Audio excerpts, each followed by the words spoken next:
Let's explore the shadow cast by events from 3,000 years ago, events that reveal what must unfold, dear family, for Yahuah to rule on earth as he does in heaven.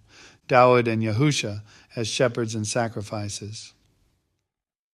Daud was a shepherd who risked his life to protect his flock, showing his heart for Yisrael, which he would later lead as king. Yahusha also called himself the Good Shepherd, ready to give his life for those he loves. As he said, John 10:11, I am the Good Shepherd. The Good Shepherd gives his life for the sheep. As we study 2 Samuel 19, we see connections between Daud's life and Yahusha's journey.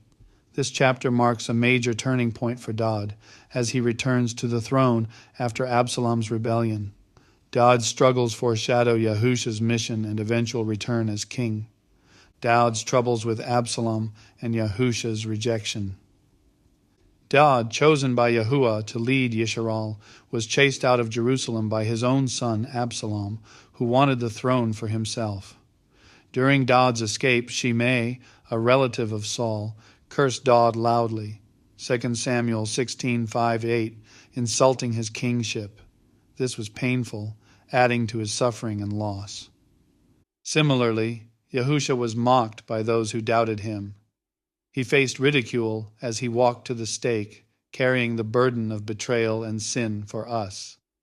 Absalom's rebellion and the lure of freedom. Absalom's rebellion wasn't just about power. It was a clever scheme to appeal to the people's desire for more freedom and justice. He claimed he would do things better than Daud, saying, "Oh, that I were made judge in the land! I would give him justice." 2 Samuel 15:4.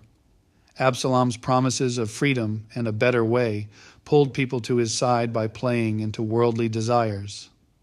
In the same way, the world today promises freedom and self-satisfaction, yet these often lead people away from Yahuah and his kingdom. Daud waiting to be called back, and Yahusha's return. When Daud returned to the throne, he waited until the people called for him. The 10 tribes reached out first, asking him to come back as king, but Yehudah hesitated, perhaps fearing payback. In time, Yehudah also asked Daud to return, showing their need for the rightful king. Yahusha also waits for his people to invite him back. He said, "You will not see me again until you say, 'Blessed is he who comes in the name of Yahuah,'" Matthew 23:39. Like Daud, Yahusha won't force his rule. He waits for us to genuinely seek him as our king. Daud's story and the allure of the world's promises. The promise of freedom and justice from the world only caused division. It was Daud's return that brought true unity and peace to Yisrael.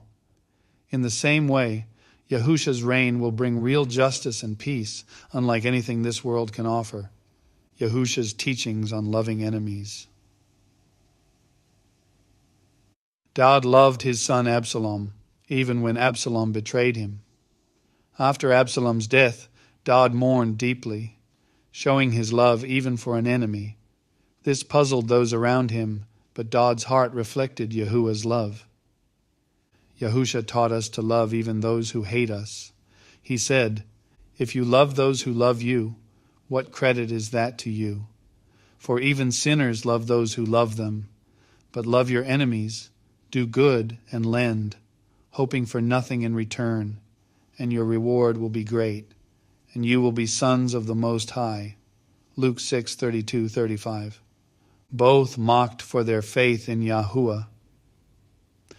Daud was ridiculed by Michal for his devotion to Yahuah, dancing before him with all his heart. 2 Samuel 6:16, 20-22. Yahusha was mocked by many as he was on the stake, including the chief priests and elders, who said, "He saved others. Himself he cannot save. If he is the king of Yisrael, let him now come down from the stake." Matthew 27:41-43, bringing unity to divided people. After Absalom's rebellion, Daud's return restored unity in Yisrael. Yahusha, too, will return to unify his people as prophesied in Ezekiel. Ezekiel 37:22.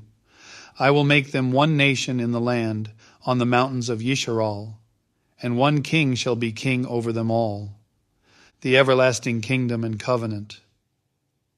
Yahuah promised Daud a kingdom that would last forever. 2 Samuel 7:16. Yahusha fulfills this covenant as the eternal king. Luke 1:32-33.